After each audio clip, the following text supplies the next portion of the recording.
Blog Talk Radio. What's up, college football fans, and welcome to another edition of Quick Slants, the show where we talk nothing but college football. I'm your moderator. I'm Devin McMillan, and I'm here with the star of the show. We got Fred Perdue in the building. Fred, what's up, bro? What's going on, man? After a long season, things are finally coming into shape. We have we got some results. We got a lot to talk about today. Yes, we do have some results from championship week. We had a great game in the SEC, probably a little unexpected by most. We got some things to talk about, some happenings going on, some retirements, some people changing schools. And next week, we want you guys to stick around because next week, you know, Fred's going to break down all of those bowl games, all 5,200 of them. So make sure you're with us for the next 2 weeks while we wrap this whole season up and put a nice, tidy bow on it for the next few weeks. But listen, we're going to start now, man, with some of those changes and unexpected, maybe expected retirements that came up in the last 24 to 48 hours. First off, Kelly Bryant to Missouri. What's going on there? That was definitely unexpected. Former Clemson quarterback Kelly Bryant, he lost his job to the new incumbent, and looks like he's really, really good. Trevor Lawrence, a.k.a. Sunshine, at the beginning of the year after the Texas A&M game, they went in a different direction, and it looks like it paid off. Kelly Bryant decided to visit schools such as Auburn, who, by the way, just lost their quarterback in Jarrett Stidham, Arkansas, North Carolina, who got a new head coach. All of these things go into it. Also had a chance to look into Miami, but Miami has went other ways. They even canceled his visit. Other schools also were in the mix. He chose Missouri, totally off the wall. So that was one of those crazy moments where I didn't expect to see that come across my wire. He was for a career, 262 of 389 last season, 65% passer, 2,800 yards, 13 touchdowns, only 8 interceptions, also 665 yards on the ground. Not a bad way to, finish the season, take his team to the playoffs, but it just wasn't enough. He's replacing Drew Lock, who's been a 4-year starter. I don't really know how this is going to work out in a passing system where it's just slinging around the yard. How will he fit into that culture out in Missouri? But this will be a very interesting move to see. I remember there were some quarterbacks back in a few years back where they were more runners than passers for Missouri. So we'll see. James Franklin, who played at Missouri as well, not to be confused with the head coach, but he played at Missouri too. He was more of a runner than a passer, but he survived there. So we'll see. I mean, they are in the SEC East, so he may give a little bit of infusion out there in Columbia. All right. Well, the big news, very, very big news, Urban Meyer is set to step down as coach of Ohio State after Rose Bowl. Man, this one was not necessarily a shocker that he's stepping down. More so, the shocker is he's stepping down a year ahead of time. I actually remember a couple weeks ago we talked about this and about a lot of the issues that were going around, and I said, a little birdie let me know that he may be gone in 2019. Well, this is a little bit early. The rumors are already circulating where he'll end up after he quit, retired, however you want to look at it. He has a track record of this, whether it's at Utah, whether it was at Florida, now at Ohio State. I think he's done for good. He wanted the Notre Dame job. I think that was his dream job. Didn't work out. Brian Kelly has a stronghold on that one.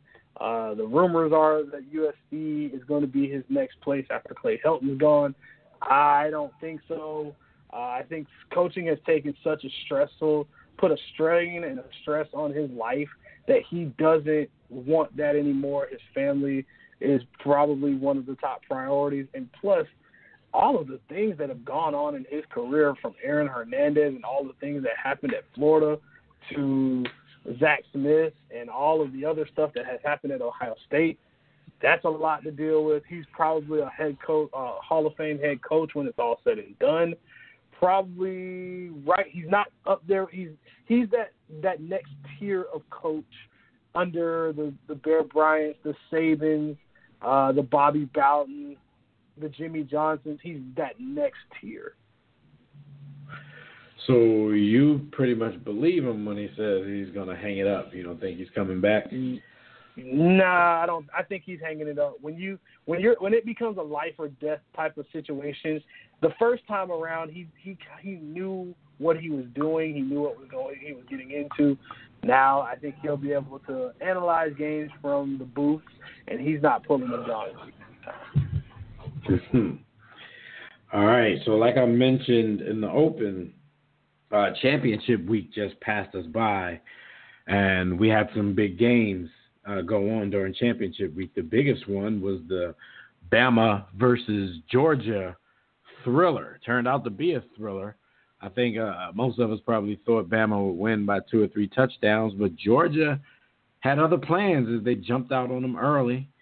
Shout out to my man Jake Fromm from the little docuseries QB1, who was doing his thing throughout most of the game. But Bama, being Bama, came back and did what they did, led late by Jalen Hurts, of all people, on this thriller that we saw on Saturday. This game was in a packed house. It was actually over capacity. Good thing to see. This game came down to a few critical plays that typically, this is how Bama beats you. Throughout this game, I saw some real chinks in the Alabama armor, and I saw some real bad decision making. Tua Tagovailoa, he was the guy all season. And, I saw it against Mississippi State. I saw it against the Citadel down the stretch, and then against Georgia. He wants the big play. He's not to take what is given to you. That's where Jake Fromm might be the better quarterback. He's more of he'll beat you anywhere between 4 to 7 yards at a time. Whereas Tua wants to go down the field constantly with the big plays. And granted, they're there, but he forced 2 bad throws, and he's becoming a bit of an injury liability, this time with an having ankle surgery, whereas on Georgia's side of this one, I mean, they had, just like last year, they had Alabama on the ropes. They did everything right. They ran the ball.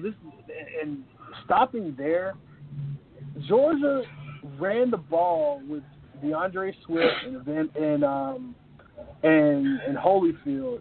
When I say they ran the football, I've never seen another team just impose their physical will on Alabama. They were blowing those guys off the ball. This is the same Alabama that has Quinnen Williams, who we keep talking about as this monster in the middle, Raquan Davis as well, Christian Miller at linebacker, Anthony Jennings at linebacker, Dylan Moses at linebacker. I mean, these are future NFL guys, and they were getting blown off the ball and didn't really have any answers.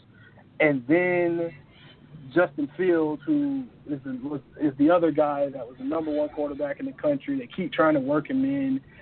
They worked him in a little bit. They actually ran a pass play for him. It didn't really work. He sacked, and late in the game, he's out there. I mean, this is the most obvious alert I've ever seen.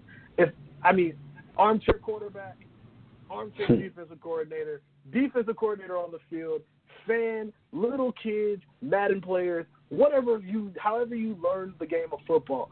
If I see the number one star quarterback coming out of high school who's being compared to Cam Newton already, that's a little bit much, but I see him as the up man in the punt formation, I'm screaming, somebody either call a timeout or, like Alabama did, leave their defense out there and be in punt safe.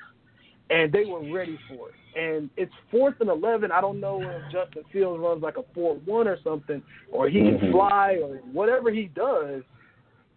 where did you think you were? What were you doing? That was the biggest come on, man moment I've ever seen, and it completely flipped the game. Jalen Hurts comes in the game. I'm so happy for that kid because he literally could have quit. He could have transferred. He could have did anything he wanted to do. He stuck it out. He got a bit of a redemption because he came back in the same building, in the same situation, against the same team, and found a way to win a game and put his team on his back. And by the way, Tua just had ankle surgery. They got 4 weeks, but I'm just saying, might Tua have a little bit of his own medicine? Just saying. Mm-hmm. We shall see. Talk a little bit about that crazy UCF comeback. Man, that was. I thought, what if I told you, I'm going to give you the ESPN 30 for 30 line. What if I told you I had 8 carries for 168 yards, 3 touchdowns, I've dropped 31 points on this team, and I still lost? Would you believe me? Would you? I mean, that's hard to believe. Can't believe that.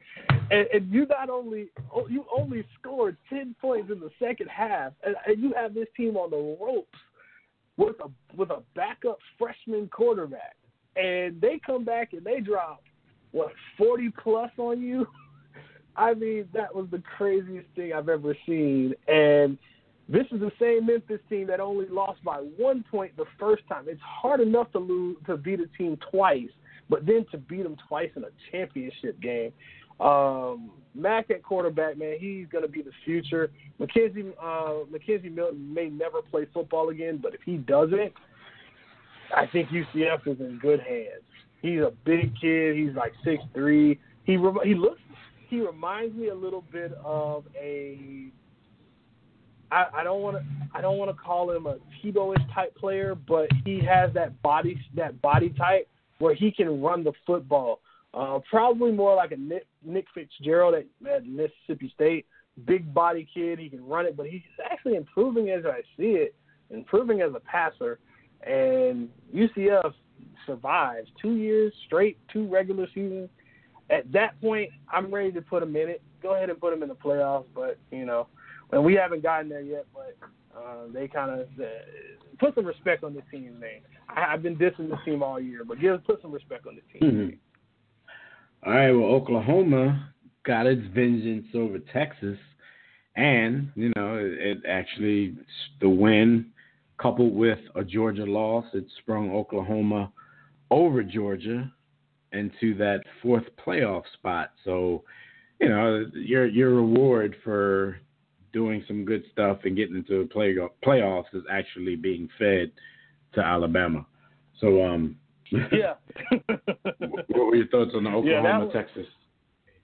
Fireworks, and more fireworks. Kyler Murray was masterful. This one was just crazy. He might have solidified his Heisman trophy in that one, knowing that Tua had played a bad game. Now Kyler Murray comes out, and it really, I feel like I'm being shortchanged because he's going off to play baseball. He has 1 more year. Can I have 1 more year and go play in the NFL, and then if it doesn't work out, then you go play baseball? He's one of the most intriguing players I've had a chance to see in a long, long time. And I don't really get excited for small quarterbacks, but the one stat that really kind of scared me. Oklahoma had 3 drives where per play it was almost 5.5 yards per play. That's about 3.5 yards short of what they average every other game this season.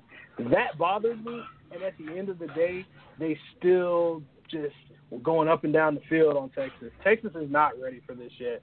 Marquise Brown, Hollywood Brown, he got injured in this one. I hope he's okay.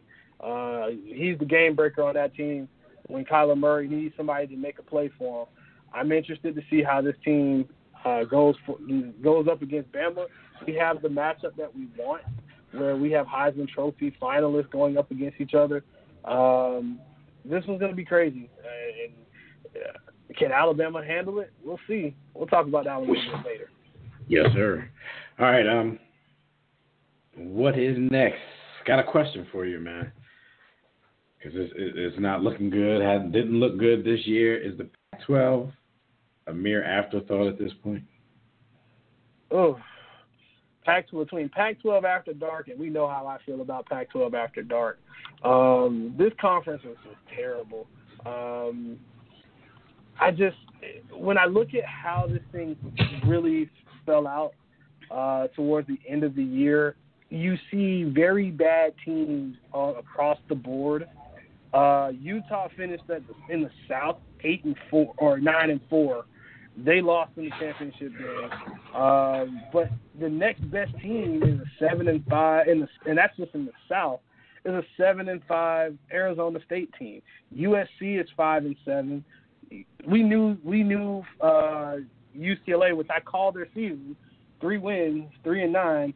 They were bad, and Colorado was bad. Arizona was a little bit better, but then on the other side, your marquee teams, your Oregon was 8-4, Stanford's 8-4, Cal is 7-5, and at the top you have a Washington and Washington State being 10-2 and 10-3. So it's just top heavy on one side, and you have a bunch of coaches getting fired. You have just civil unrest in this conference. And they have tons and tons of problems because Larry Scott is not doing his job as far as promoting this conference and getting their teams out there. They've killed the TV deals. I don't know how you improve this unless you do some kind of expansion. And you can't expand with teams like Boise State, Fresno State. You can't go out and go get, like they wanted 2 years ago, stealing teams like Texas or Oklahoma. Those were the crazy rumors. I don't think that'll ever happen. So this conference is really in a bit of a lull. And if they don't win some of these marquee bowl games, like the Rose Bowl with Washington and Ohio State, or you also have a Utah versus Northwestern, those are your top bowl games. These are games that you have to win outside of your conference to get the help with recruiting, but also help bring in some money to this conference. It's the days of USC and Reggie Bush running, Marshawn Lynch, the days of Marcus Mariota. Those days are over. It's completely redone. All right, last question in this particular segment, man. Ohio State and your boys over in Clemson, they both dominated this past weekend. So what are your thoughts on these two teams and their late season domination? Clemson just put it all on Pitt, which I saw that coming. Pitt couldn't score against Miami, and Miami's defense is good, but their offense is terrible. Now you're facing off against one of the best offenses in the country with one of the best defensive lines ever in this conference. You got 4 first-rounders. Those guys are all beasts. They completely put it on Pitt to the point where I just turned it off.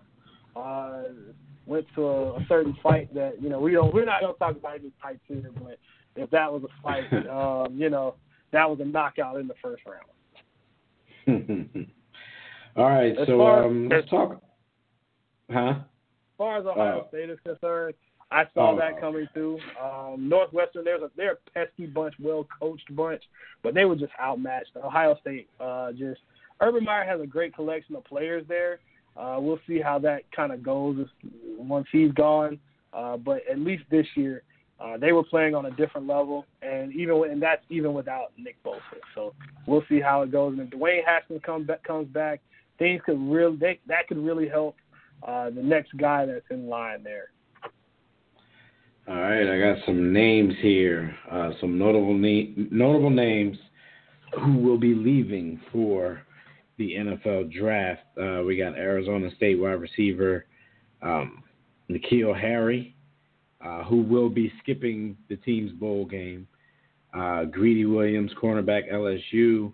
Brian Burns, defensive end FSU.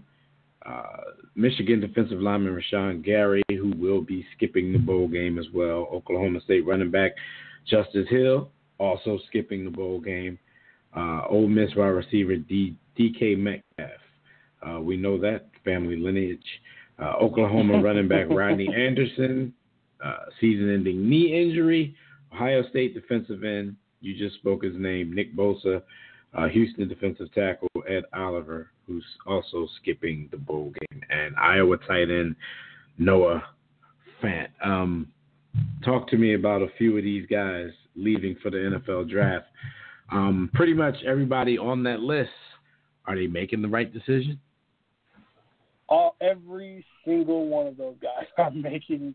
Those guys will all be top 100 picks. Probably my favorite of the bunch, Greedy Williams at corner. He's a lockdown corner. Can't wait to see him in the NFL. Noah Fant, tight end. He's going to be at the top of a very weak tight end class. Ed Oliver. He's got a couple questions to answer after a season where he kind of put the. He said he was going to declare at the beginning of the year, so he didn't have to worry about that. But lackluster play, issues with the coaches. Also, he kind of shut it down early. I'm not sure how do I question his will to want to play a game, or does he want to pull a Jadeveon Clowney and just say I'm done? Rashawn Gary, really good player. The defensive line is going to be stacked in this class. Rodney Anderson, very good back. We'll have to see what he looks like with his knee.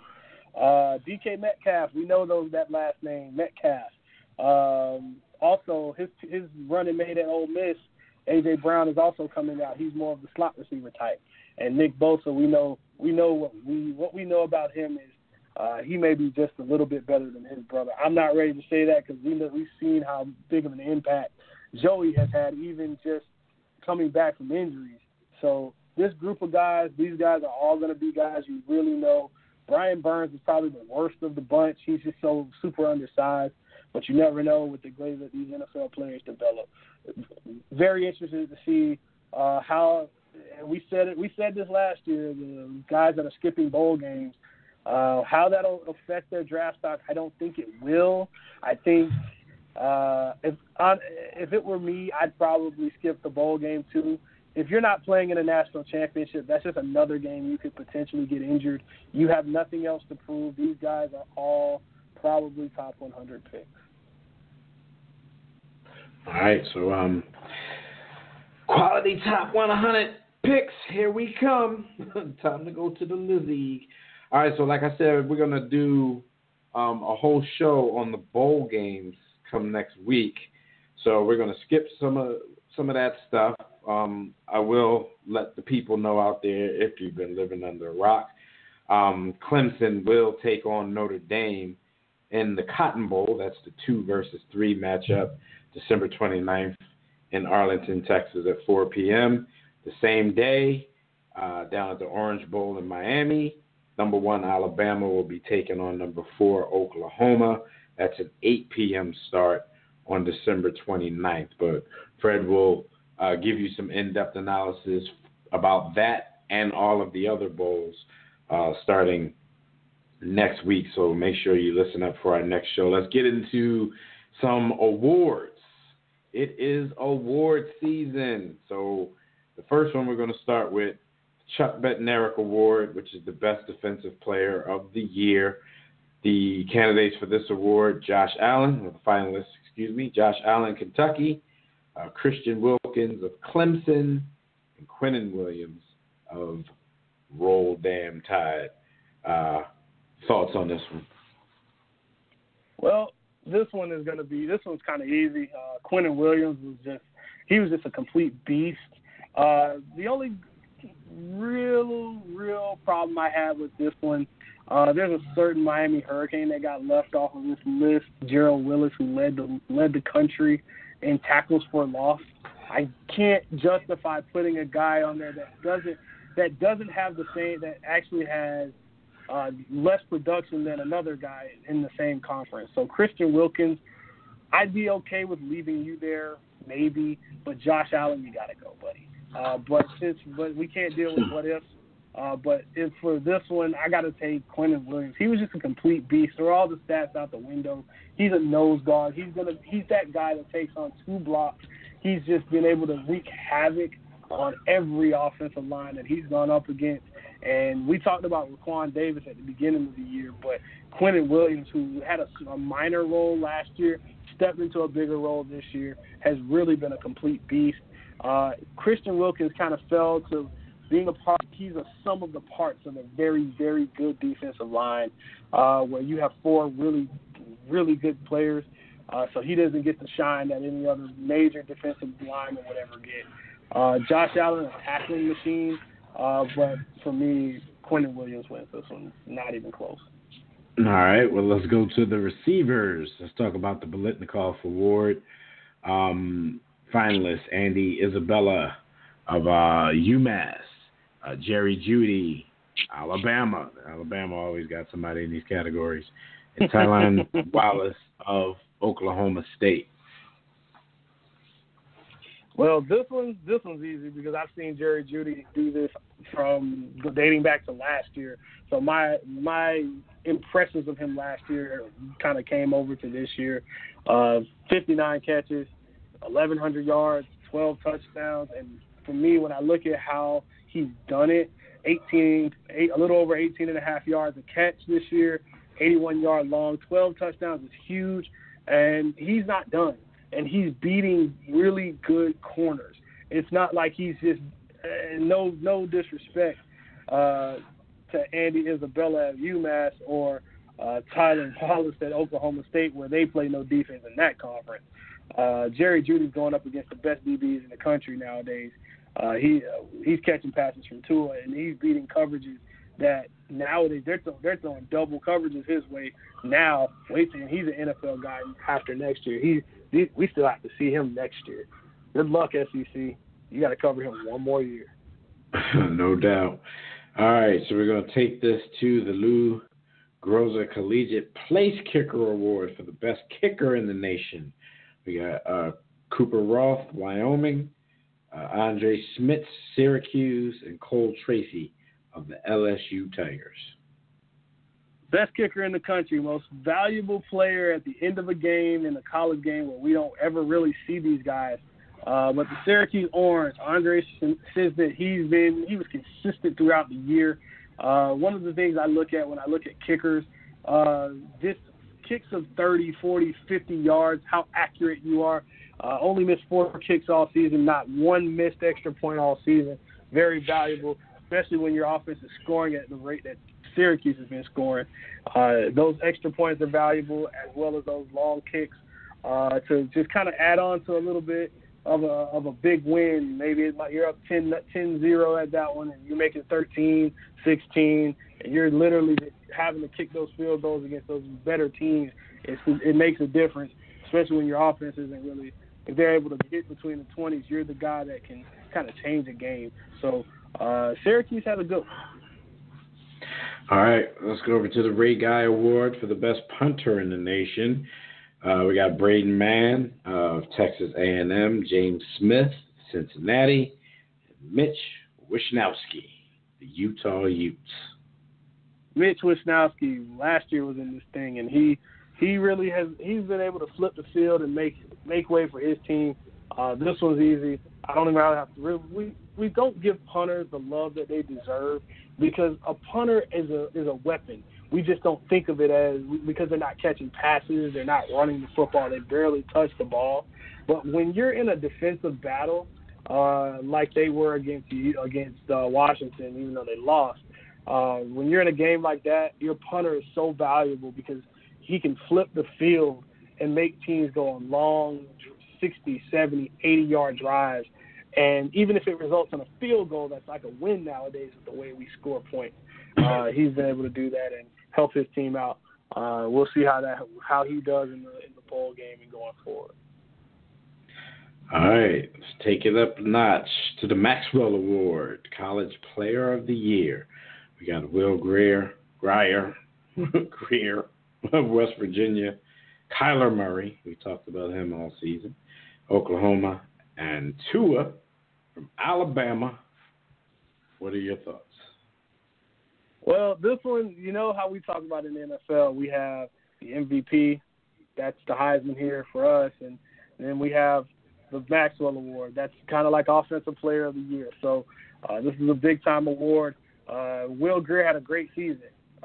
Any other year, he'd probably win this thing, but there's these two other guys here. So sorry, Will, you're just you're honorable mention in this one. Kyler Murray, we've seen what he's been able to do all season, and Tua, what he's done all season. Throw the numbers out the door. How did they play? Tua he didn't play most of the year in a lot of games because the numbers they put up on offense were just staggering, and the defense just kept teams just put them down. Kyler Murray, he was the guy all year long. He put his team on his back, where he was in a ton of shootouts all year. I'm giving this one to Tua, and I'm not telling you that does not mean that, Kyler's going to win this Heisman, but when you look at a player that he's putting up numbers to the point where he's only having to play a half, that says so much about how explosive he is, how accurate he was. I want to see more improvement from him, but numbers-wise, play-wise, Tua Tagovailoa wins this one. All right. Now we have another category where two of these guys are in, the Davey O'Brien National Quarterback Award for the nation's best quarterback. Those finalists are Gardner Minshew from Washington State, Kyler Murray once again from Oklahoma, and Tua again from the Alabama Crimson Tide. Tua Tagovailoa. Yeah, it took me a long time for that one too. Tua wins this one too. As good as Kyler Murray has been all year, I got to give it to this guy. He's literally he can make every throw there is. He literally took another man's job that was 22-2, and literally won a national championship even after the questions. Came back, took the job, just ran through every team all year. 3,300 yards, 37 touchdowns. It took him almost 10 weeks to throw an interception. Only 4 interceptions all season. When I look at how he has improved as a passer, 67% as a passer all year. For me, 11 yards per play, that's huge. He literally just lit up college football, and he was accurate. He was able to avoid pressure. He had a QBR of 94. That's just outrageous. So for me, when I look at how he has been all year, he has been the best quarterback all year. Give it to Tua Tagovailoa. And I'm not going to say he's making a clean sweep, but boy, he's in all of these. All right. So let's go to the Outland Trophy for the nation's most outstanding interior lineman. Again, Christian Wilkins from Clemson, Jonah Williams from Alabama, and Quentin Williams from, you guessed it, Alabama. It seems like there's a recurring theme here, the Alabama Crimson Tide. I don't know if you've been living under a rock, but they're really good up front on both sides of the ball. Jonah Williams will probably be a first-round pick. Quentin Williams, he'll be a first-round pick. But Quentin Williams, again, wreaking havoc across the country throughout their season, and his stats will never tell you how great of a player he's been, but his impact, if you just watch how that defense just works, he's just a beast inside. You can't run on him. You can't really do much as far as in the passing game. He's one of those guys that just finds a way to make quarterbacks very, very uncomfortable. For me, I got to give it to Quentin Williams for his impact throughout the season. All right, let's go to the Paycom Jim Thorpe Award for the nation's best defensive back. We got DeAndre Baker from Georgia, Julian Love, Notre Dame, and Greedy Williams from the LSU Tigers. You know, they say sharing is caring, but Greedy Williams is just so good, he doesn't care. So Greedy Williams, for me, I was really put on to him late last season, and when I do my film work in the off season, for me, what I love in a corner, a big, strong, rangy corner who holds up in man-to-man coverage. He's the best man-to-man guy in the country. It's not even close. Yeah, the interceptions aren't necessarily there. Teams just don't throw at him. I mean, that's a testament to him. He only had 2 interceptions this year, one against Southern Louisiana and one against Auburn. But the one thing I do know is that he locked up every receiver he went up against. He's big. He's a 6'3", 185-pound corner. He'll probably put on another 10 pounds when he goes to the NFL, and I can't wait to see him. He's one of my favorites, and LSU just keeps pumping these guys out, whether it's Patrick Peterson or Mo Claiborne, now Greedy Williams. Can't wait to see him next year and at the next level. He gets his award easy. DBU. All right, let's go to the Doak Walker Award for the nation's most outstanding running back. We have Travis Etienne from Clemson, Darrell Henderson of Memphis, and Jonathan Taylor of the Wisconsin Badgers. So if you've listened to this show all year, this one's easy for you. I mean, you don't even really have to ask. But Travis Etienne, 1,460 yards, 63 yards in the season. Also, Darrell Henderson, he had 1,909 yards. And Wisconsin running back Jonathan Taylor, 1,989 yards. These guys are just premier running backs. One guy that got left off of this list, I wish we could. This was a little bit more of this is more of a 4-man race. Travion Williams from Texas A&M. I got to throw him in there as a honorable mention. He had 1,500 yards this year on a Texas A&M team that really found their stride throughout the year. But I got to give this one to Travis Etienne. He is so explosive. He's already. I'm just telling you now. He's probably my leading. If Dwayne Haskins doesn't come back next year, he's my front runner for the Heisman. I love Jonathan Taylor, but he fumbles way too much. Darrell Henderson, just an explosive player, but I need to see it against top talent. Although that big game he had against UCF in that championship game was huge. But Travis Etienne, he gets this one. All right, let's go to the John Mackey Award for the nation's most outstanding tight end. The finalists for this one, T.J. Hawkinson from Iowa, Albert O. from Missouri, and Gaten Smith from Stanford. I got to give Iowa, T.J. Hawkinson, he's just one of those guys that, when you have another really good player on your team, it kind of takes away from your production. But, yeah, I got to go with Albert O on this one because Missouri just has so many weapons, but he's the focus. He's he's Gronkish, and I don't say that often, at least at the college level. He's Gronkish. He's a big – he's not really a tight end. He's more of a receiver, as many of these guys are. Put up big numbers, one of Drew Lock's biggest go-to weapons throughout the year, and he just made plays throughout the year. So I got to give it to him. The SEC is making a clean sweep in this one, don't you think? Pretty much. And, they have enough representatives here, so, of course, the odds are in their favor. And here's the Remington Award for Most Outstanding Center. First name, Ross Pierschbacher from Alabama, Garrett Bradbury, NC State, and Sam Mustipher from Notre Dame. Ross Pierschbacher has been one of the best centers in the country. Last year he had an issue with bad snaps, and he got his game together. He is a nasty offensive lineman. He's one of 3, maybe 4 across their line that those guys are just absolute beasts, and they're helping out a run game that features 4 running backs. Yeah, they used to say 2 running backs, thunder and lightning. Well, they have earth, wind, fire, and maybe something else that we haven't thought about yet, because this one, that line is just making those guys look great. Ross Pierschbacher helps Alabama keep his SEC streak going.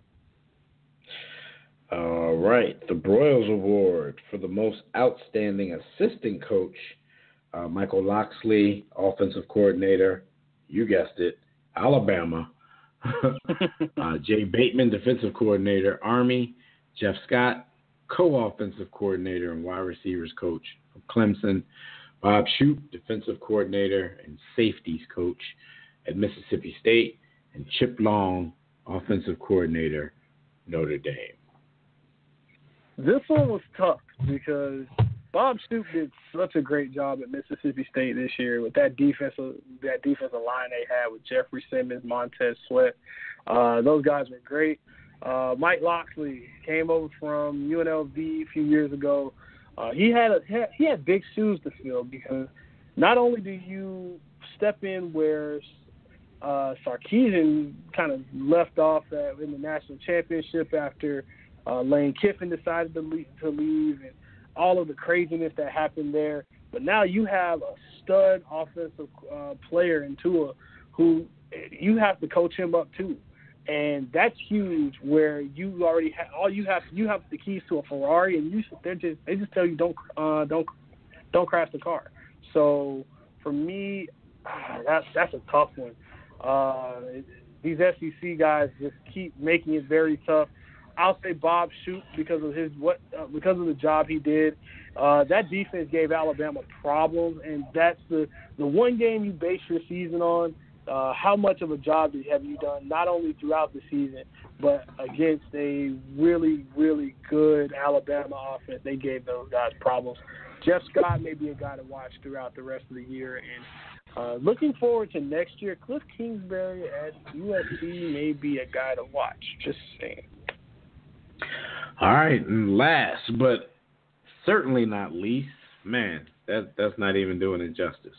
The granddaddy of them all, the Heisman, and the Heisman finalists are Kyler Murray, quarterback, Oklahoma, Tua, quarterback, Alabama, Dwayne Haskins, quarterback, Ohio State. And before you talk about, some of their attributes and who you're picking for the Heisman, let me give you some of their 2018 statistics. And Kyler Murray threw for 4,053 yards, 40 touchdowns, 7 interceptions, 70.9 completion percentage, 96 QBR, 892 yards rushing, and 11 touchdowns on the ground. Like, come on, man. That's ridiculous. Tua passed for 3,353 yards, and we spoke about that earlier.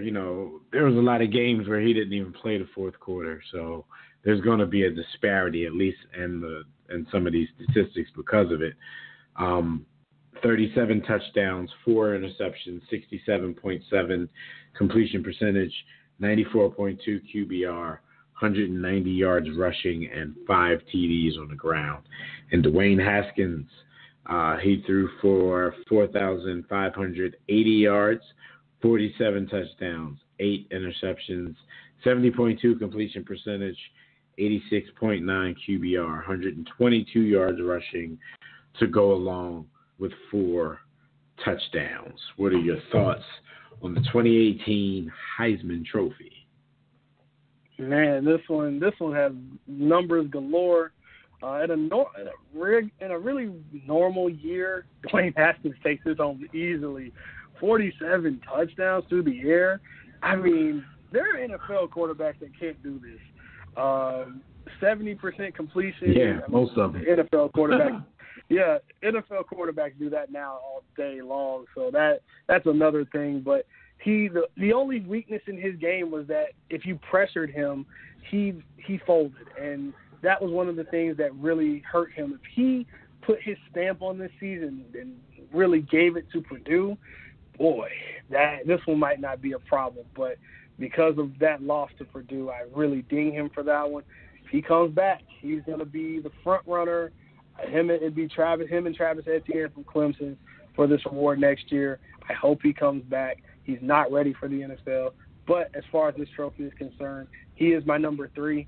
Tua Tagovailoa, we can kind of just go from here, and I'll just go from 3 to 1.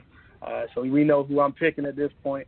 3,300 yards. This man was really he was a beast all year. Didn't play in probably half of the games. Only 4 interceptions. He threw his first interception against LSU late in the year, like week 10. That's Pat Mahomes-ish. As far as if you're kind of going from college to the NFL and kind of seeing where those kind of comparisons go, he has a strong arm. He's one of those guys. He's a great locker room guy. He has a national championship. He's working on another one, but he's injury prone. That game against Georgia was the game I ding him for because he just didn't play well, and he didn't play well against the Citadel either. In the first half of the Auburn game, he tailed off at the end of the year. So for me, he's right there, but some of those late season mistakes, late season injuries hurt him a little bit more than he probably wanted. And for me, my winner of the Heisman Trophy for 2018 was Kyler Murray, quarterback, Oklahoma, 40 touchdowns. That's surprising.